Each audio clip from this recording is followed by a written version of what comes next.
Requiem for a Dream is a depressing film that's tough to watch, and due to this, many people have avoided it. In fact, I was one of those people until not too long ago, and upon my first viewing, I was immediately struck by the masterful editing. It's the beating heart of this film that acts as something more than just an edit. It ties into the thematic overview of the film, as well as mirroring character decisions. The typical 90-minute film averages between 600 to 700 cuts, and Requiem for a Dream reached in excess of 2,000.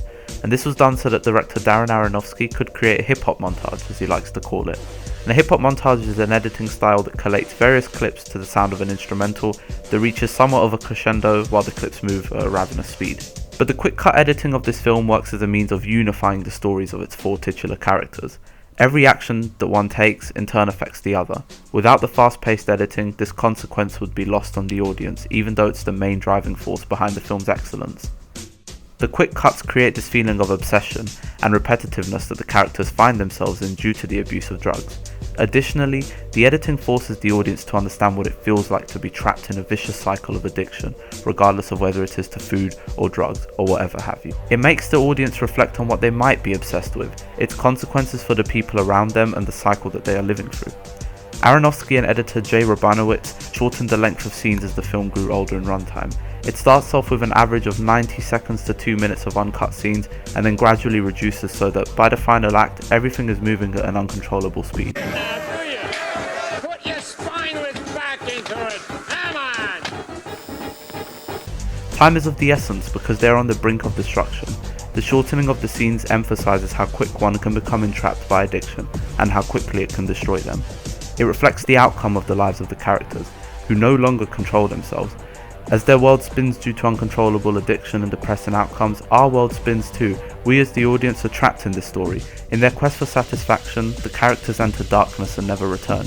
This effect can only be achieved through the masterful editing style and choices that this film employs. Was maybe addicted to Darren was to that kind of obsessive detail and specific focus, and that served the movie very well. But it isn't just quick, fast-paced cuts that make this film's editing worthy of meticulous study and analysis. It's also the split-screen moments, particularly the one between Harry and Marion. I always thought you were the most beautiful girl I ever seen. The split screen allows us to understand their intimacy, or does it? While the perceived effect is to see how deep in love these two characters are, the split screen acts as a fallacy of closeness and intimacy. It's fabricated closeness. The split, despite what the images are saying, represents the isolation between these characters, how alone they truly are. They are as alone as they can be due to addiction, and this is reinforced by the ending of the film, where each character is found at their lowest, away from everybody else, away from the world as they once knew it.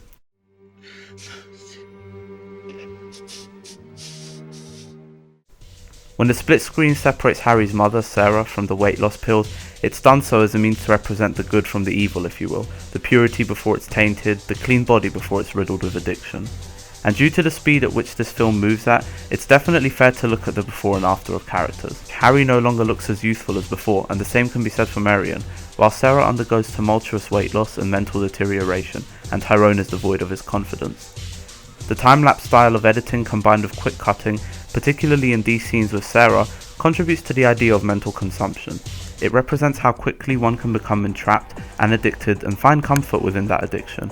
With every showing of Tappy followed by the ingestion of pills, we see the deterioration of the character before our own eyes. The repetition of these clips edited in the same style once again contributes to that idea of being trapped in a vicious cycle. The constant need to escape from reality and the way that the mind quickly facilitates around two worlds is aided by the editing in Requiem for a Dream. Without this truly impeccable style of editing by Rabinowitz, the film would be merely a piece of anti-drug propaganda. Instead, the editing reels the audience in. It makes the addiction universal, stemming beyond just drug abuse. Requiem for a Dream is a depressing film, sure, but it's necessary viewing. It's a testament to the importance of strong editing in a film. Like a Jenga puzzle, if you pull out the editing, the whole film crumbles down.